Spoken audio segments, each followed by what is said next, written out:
Hi, Vainess. It's a pleasure to have you taking part in the In Conversation series.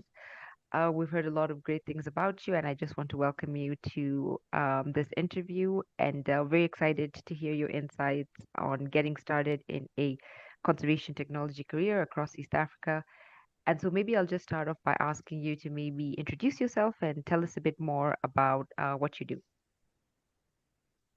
Hi Esther, nice to finally meet you again virtually. Uh-huh. I missed you in the past few months. Yes. Thank you so much for having me. Mm-hmm. Uh, it's a great honor in my little world. Mm-hmm.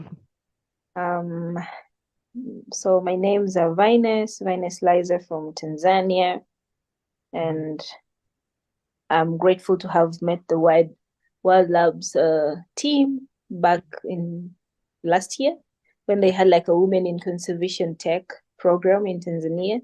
Mm-hmm. And as I was one of the assistant instructors, mentors, Mm-hmm. I got to meet some really cool women starting off their careers and others in their careers. Mm-hmm. So I'm based in Tanzania and Mm-hmm. I'm currently doing my PhD on vulture research. Very nice. But I did my bachelor's in wildlife tourism, Mm-hmm. and then I tried training as a guide, and it didn't work out Uh-huh. because I was the only female, and I didn't have like a proper mentoring team or Mm-hmm. coaches to help me navigate the spaces. As you know, Mm-hmm. um, the wildlife tourism or conservation research is really male dominated, especially in Tanzania. That's true. So Mm-hmm. after some 9 months or a year, I Mm-hmm. was like, man, I can't do this. I Mm-hmm. can't be a safari guide anymore. It Uh-huh. was a cool idea to think in the mind, like being a safari guide, walking guide as a But female. practically. But, Mm-hmm. but practically, well, it was really hard, especially when you don't have like Mm-hmm. proper people to coach you and help Mm-hmm. you navigate the spaces. So, Mm-hmm. so before I went for the safari guide training, I used Mm-hmm. to volunteer at the Tanzania Research Institute, Mm-hmm. Tanzania Wildlife Research Institute, Tawiri, back in Mm-hmm. Tanzania. Mm-hmm. I had some cool 1 year there of internship. I Mm-hmm. had some time to learn about different research programs, Mm-hmm. different ways of collecting data and all that. Mm-hmm. But usually after 6 months, like they can no longer give you the internship. So I was actually lucky to stay there for a year. Oh, that's good. But then I was exposed to research. So like Mm-hmm. that really inspired me. I was like, well, you can be a researcher, go out in the Uh-huh. field, like do data collection, come back, do some analysis, Mm-hmm. write in some cool reports, publish some papers. I Mm-hmm. always thought that to be really cool. So after that, and then I switched to being a safari guide. Back to I was like, I don't really think I'm using my brains. uh-huh. I don't really think like I'm using all my potentials here, despite Correct. like it being a cool thing. But Mm-hmm. you know, no offense to the safari guides, they are doing an amazing job. But Yes. for me, that was just not satisfying. And Mm-hmm. also because like it was really hard in terms of training, Mm-hmm. like being surrounded by men, like, Mm-hmm. the whole thing was just really hard. Mm-hmm. So I resigned from my job and then I was now looking for other opportunities. Mm-hmm. I was like, no, I want to go into research. I don't know Ah. how I'm going to get there. All I know is I need to go back to school, do my master's program, Uh-huh. and maybe through my master's program, I can get into research and all that. Mm-hmm. So the very same year that I resigned my job, Mm-hmm. I got an opportunity Mm-hmm. in the Women in the Field program, the one held in Gumeti Oh, in very nice. 2018. Yeah, that Uh-huh. was like the inaugural program, the very first one. Ah, so you're part of the So first cohort. yes, the very first cohort had 4 girls. It was me and some my other three Mm-hmm. very good friends to date. Mm-hmm. So then that's when I got an opportunity to go to Grumeti Mm-hmm. for the 3 weeks program. And Mm-hmm. to date, those were the best 3 weeks of my life. Like That's sitting back, uh-huh. recalling everything, my career journey, I think that's where it all began. Mm-hmm. So after the program, we really had like a really nice program in terms of learning like data collection methods, in terms of learning like how technology is used, and so many other things. Mm-hmm. So after the program, we had like this reflection session where we had to sit down with our mentor by then, Kristen, Mm-hmm. asking us like, how do you see the program?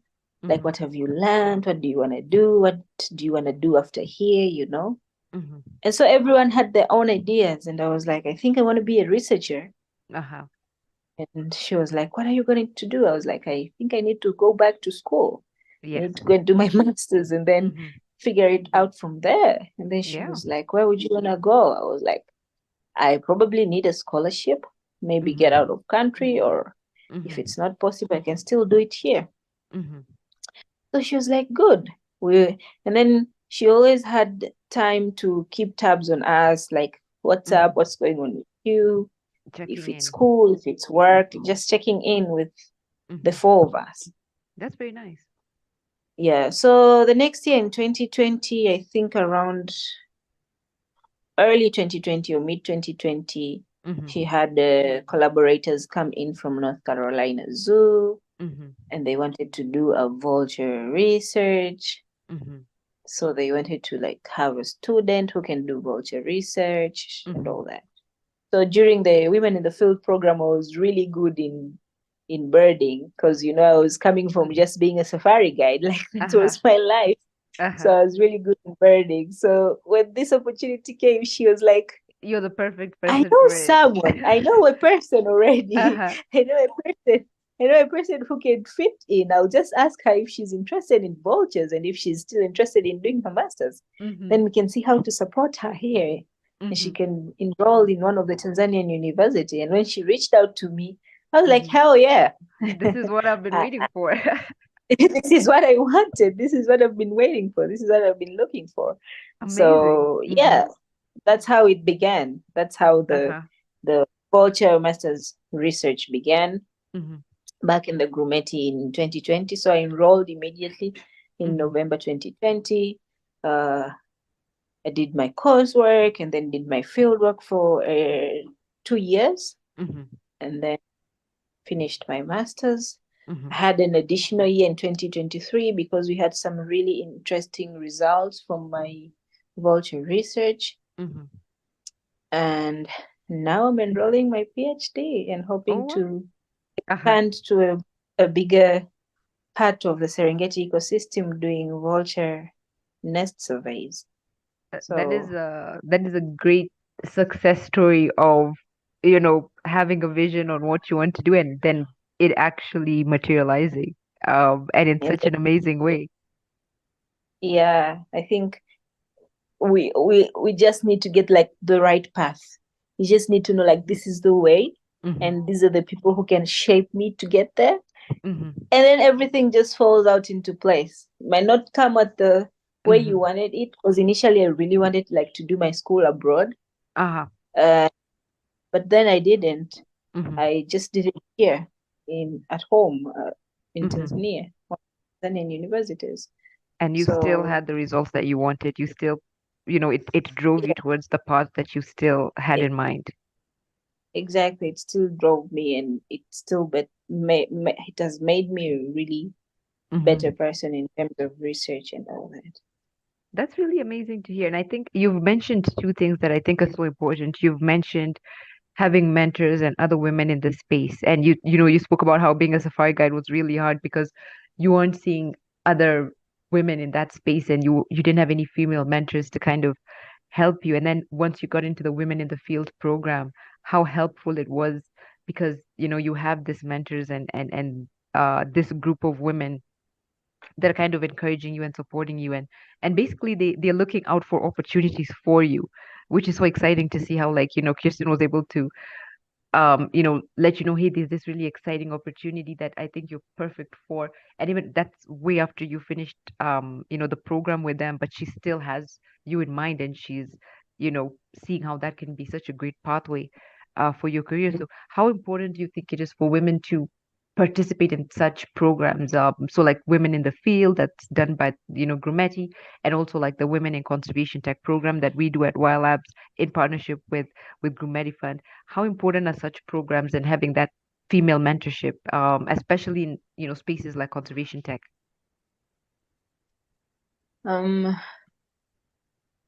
I think having a female or woman-led team, Mm-hmm. not that we don't need the men. Actually, I work with men. My Uh-huh. research technicians are men. Uh-huh. Sometimes I need help of a driver who Yes. will be a guy because I will Uh-huh. not be around sometimes, and then a guy will come in. We need the guys.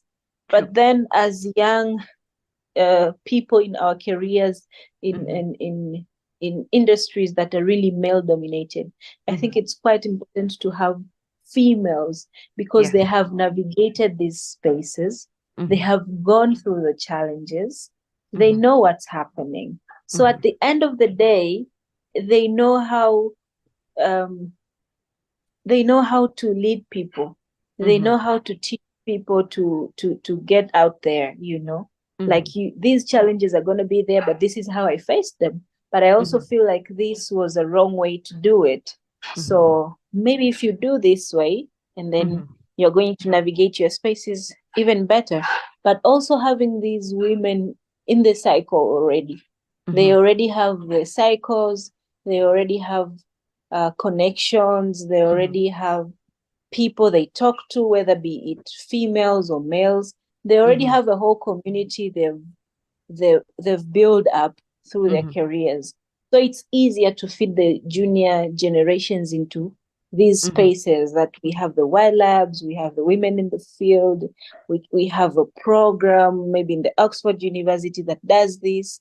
You Mm-hmm. can apply to this. This is how you do your applications. This is Mm-hmm. how you express yourself when you get to have a meeting with donors. So Mm-hmm. they have these spaces where they need to still feed in people, Mm-hmm. and just not just females, but they can also feed in males depending on what's needed. So I Mm-hmm. think it's quite important to have these people that have navigated these spaces and the challenges in conservation tech Mm-hmm. and conservation in general, Mm-hmm. because then they have the energy and the insights of how to feed us in and Mm-hmm. direct us to like the right path. Yeah. Absolutely. I think that's a really great statement that you've made, that they've navigated the space before, and so they have Yeah. the advice to help people who are getting started in such a space, which I think is Yeah. really exciting. And I feel like now you are now one of those people who is now guiding and mentoring, people who are coming into the space, and especially young women in Tanzania and across East Africa as well. And I think maybe the question that a lot of people that we're getting a lot of people asking, and a lot of young people now who either have a conservation background or who are interested in getting into conservation, they see conservation technology as a very exciting and new space. And I Mhm. just feel like it's really important to ask you, like, what has motivated you to pursue a career in conservation tech and also stay in conservation tech, because you've done the academic part of it, you've done the research part of it, but you're still motivated to continue being in this space. So what inspired you to start off, stay in it, and continue in it? I think, first of all, it's how uh, the whole idea of conservation tech is hard, but it Mm-hmm. really helps in giving the proper answers to the research questions that we have. Oh, For very instance, interesting. I do Mm-hmm. I do nest surveys, for instance, Mm-hmm. in my case. Mm-hmm. I didn't know how I was going to do it when I was beginning my master's study. Uh-huh. But then I had insights from a guy who does it in Mara, who does the very similar thing. Okay. And Mm-hmm. then he advised me that you need to buy like a telescoping pole, you need a GoPro camera. Mm-hmm. And we actually just had a Zoom meeting, and then that was Mm-hmm. it. I went out in the field and it worked. Oh, wow. And it's Mm-hmm. giving me answers in like quite a short time. Mm-hmm. Instead of having people climb up trees, disturb the birds on the nest, Mm-hmm. it's risky and everything. Mm-hmm. And also, like the terrain we walk on, the nests are like along the rivers. You Mm-hmm. can imagine if a tree is like 3 or 5 or 10, 15 meters from the river, Oh wow. and then Mm-hmm. climbing a tree and falling down into the That would be river. dangerous. It would be so dangerous. Mm-hmm. So I think, to me, what really inspired me to stay in conservation tech is Mm-hmm. the ability that technology gives us. Mm-hmm. It gives us the ability to get answers in a way, on normal circumstances, it would Mm-hmm. be hard to do it, Mm-hmm. or it would be risky, and Mm-hmm. it would take a lot of time. Mm-hmm. We do a remote sensing analysis in our study to look at how tree cover has changed over years, over Mm-hmm. 20 years. Mm-hmm. There is no way you can have photos of trees and count them like over 20 years. You But if cannot. you It's do a remote, mm-hmm. it's hard. But if you do a remote sensing, it gives Mm-hmm. you a sense of how Mm-hmm. this area has changed over time. That's true. So I think, yeah, what really inspires me to stay is the ability that technology gives us. Yes, there are Mm-hmm. pros and cons. Sometimes it takes you too much time to learn if you do Mm-hmm. not have the expertise. Mm-hmm. Maybe purchasing equipments, they could be so expensive and all that. But Mm-hmm. then when you have your whole thing set up, Mm-hmm. you get answers in a way that it could be so hard, like using your normal brains. We now Mm-hmm. have the AI cameras used with the camera traps. The Oh, very ones you cool. get the camera trap, and then there's an AI thing that recognizes the photos captured from the camera trap. Mm-hmm. I mean, these are all innovations in technology. These are Mm-hmm. things we all look for to reduce the manpower, the time to sit behind desks and just do these analysis, Mm-hmm. you know? And so, It. first, Mm-hmm.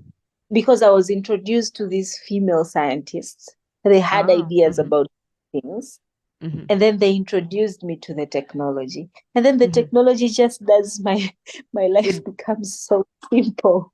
That's I very don't interesting. really need to hassle. So the conservation tech is making it easier to understand um a lot of what's happening in nature, and then also helping in terms of research. So like what should take a very long time to do, you can do it now in literally a couple of days. And then it's helping, of course, with insights and how you respond to some of those changes that you're seeing in nature. Exactly, exactly. Like, That's very it's exciting. really easy for us. It takes much time to learn, Mm-hmm. practice, set your systems in order. But Mm-hmm. once you've done that, you've done it. Then that is Once it. you've done it, Mm-hmm. that's it. You just feed in your data and get your information. I think this That is is really cool. that is very cool, and that's very exciting, especially thinking about how we're now living in a world where information and data is everything. And if you have access to that, you can, prevent a lot of, you know, um, issues that we're seeing that are affecting nature, and you can solve problems much faster. And so I think hearing that means that it's very exciting in terms of protecting and preserving our biodiversity. It's a very important aspect in that. I think the next question I'd like to ask you is about, you know, based on your experience, because it's a very exciting journey that you've been on. You've been on the academic side, you've been in the side that's on the ground doing, research, and now going to do your PhD, which is very exciting. You have a very, very rich experience in conservation tech. What advice would you give to young people who are interested in getting into conservation tech, and, they might not know so much about it or have as much experience, and they feel like it might be, that next step in their conservation careers, or maybe they don't even have a background in conservation, but they're excited to, maybe get some training or pursue a role or an internship in a conservation tech space. What advice would you give them as they attempt to get started in conservation tech? I think it's hard. I think Uh-huh. it's hard Mm-hmm. to get these opportunities. I think it's hard. Mm-hmm. Let's just be realistic. If you are Yes. not connected to the Mm-hmm. communities, you cannot see. these advertisements. You cannot know there's a position somewhere. You cannot apply it. You cannot have people go through your application letters that will help you go in, you know. I think it's hard. I think it's hard. But I also feel like we can do it. I always tell people, do you want to know do you know what you want to do? And they're like, yeah, I want to become a researcher. I'm like, yes, you want to become a researcher. What part of wildlife research do you want to do? And you're like, I don't know. Yes, you don't know, but you have a starting point. We can always we can always hope to volunteer into programs. I think volunteership and or internship really works better because it helps you get into these areas with programs that need people, programs that need to train people to be able to use some sort of technology and all that, you know. So I think first we need to know what we want, and then like position ourselves to these areas, get a volunteer program, which might be hard, but try to, and then do these applications, like there's some small grant applications, and then like do your study. For me, I always thought going into a master's program would be easy because some organizations look for students that are already enrolled who can do this research, you know, as a part of their organizational objectives. So I think that is like the easiest way to get in, and then learn what you want to do and eventually grow through it, you know. It may not be an easy way to get these areas with these programs, but then it's really important that you try and have a starting area. So I really advise people like to always think what they want to do, and then have a starting point, you know, whether it's a school program or an internship program, and then learn through the way. Learn through the way of research and everything. Yeah. That's very good advice to start from somewhere. And I love the fact that you talked about two things. One, even the communities, being part of some of the communities, because sometimes, like you mentioned, like some of this information might not be readily available, and you might not have the networks to help you get started. And so being part of a community like Wild Labs or at Rise, at the Grumeti Fund, being part of such networks will help you get access to programs, whether it's women in the field, women in conservation tech, and getting connected with the people who are in the conservation tech space to help share opportunities with you, and also helping people to get started by, getting part of taking part in programs like internships and volunteering. I think that's really excellent that you've mentioned that. I know a lot of people maybe say, no, I don't wanna do an internship or volunteer for free. But like starting from somewhere is really important. And I think that, what you've mentioned right there is so crucial. And also people knowing what they want, right? I think that's also very important what you said, Exactly. where if somebody says, I want to do research, what type of research, what species, what tech do you want to use? What do you want to learn more of? So, like on Wild Labs, like we have so many groups, there are people in citizen science, camera traps, acoustics, and so much more, AI, IoT. And so maybe people being a bit more directional with what it is that they're interested in. And I think that's very sound um, advice on getting into conservation tech, but also in terms of people thinking about professional development. I think um, that's very helpful information coming from you. And I think maybe to wrap it all up, and I see we have a few minutes left. I just maybe give you the space to tell us more about the work that you're doing and the tech that you're using. I know you're doing some very exciting work on vulture research, but please let us know more about the work that you're doing. Why is it so important, and how you're using tech? Okay, so uh, vultures are like a very important part of the ecosystem because they clean up all the dead bodies around the ecosystem. Uh-huh. So if we do not have vultures, that means we're going to have a very dirty ecosystem. Mm-hmm. There's going to be extremely increased spread of diseases. Mm-hmm. and then it's just going we're just going to have an ecosystem health collapse at some point. Mm-hmm. So globally, there has been a decrease in vulture populations. Mm-hmm. And in Africa, we have seen an up to 90% of some loss of some of the vulture species. For example, in West 90%. Africa, yes, like Oh, wow. in West, some of the vulture species. So in East Mm-hmm. Africa, we have some few programs going on studying vulture behavior and their populations. Mm-hmm. But then on the Tanzanian side, especially in the north, in Mm-hmm. the south, we have the North Carolina that have been doing some cool vulture work for the past Mm-hmm. 10 years, and they Mm-hmm. are now seeing a decline of Mm-hmm. vultures. Mm-hmm. But in the north, there has not been a study since the 1970s.